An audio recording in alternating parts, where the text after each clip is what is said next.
First of all, we will write the basic HTML. So we have doc type HTML, opening and closing HTML tag, opening and closing head tag. Inside the head tag, we have the title tag, let it set to be commenters.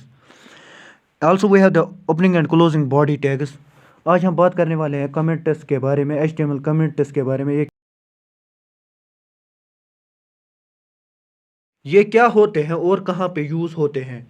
We use HTML commits to make document notes or remove a piece of HTML tags from a web page. So HTML commits are not displayed in a web page or browsers. We use commits to explain our code. With the help of this, we can edit our source code later. So let's go ahead and create our first commit. So we will write the opening angle bracket exclamation mark followed by two hyphens. Then after this is a commit. So this is a single line commit.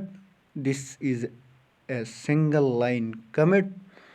To close the commit, we use two hyphens and a greater than sign. Now if you look to the output, we don't see or we don't get anything because the commits are not shown in the browsers or in the web page.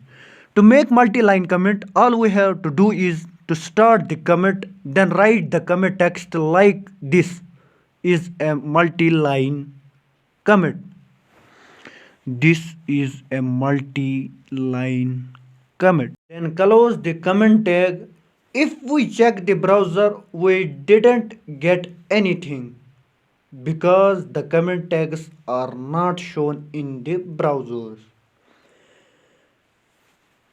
Now, if we want to hide a piece of HTML element from the output, we can enclose that element inside a commit. Let's say we create a paragraph.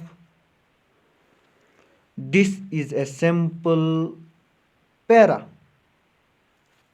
Then we create another paragraph. This is the second para. Similarly, we can create another paragraph. This is the third para.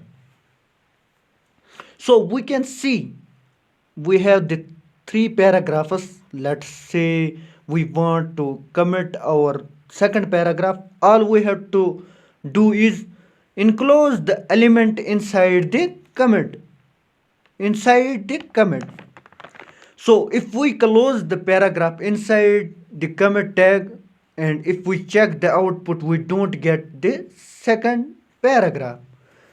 Now please know, even though we have commented the second paragraph and it is not displayed in the browser, this web page will still have these comments in its source code.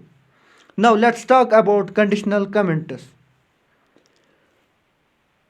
which works for the Internet Explorer. So to create a conditional comment, we write the starting angle bracket exclamation mark followed by two hyphens, then square bracket. Then we write if, let's say, less than lt, i.e. Internet Explorer 9, and we close this. Then we write opening angle bracket exclamation mark square bracket, and we write and if followed by two hyphens and closing angle bracket, and then inside the comment we write, let's say, script src script, and let's say we write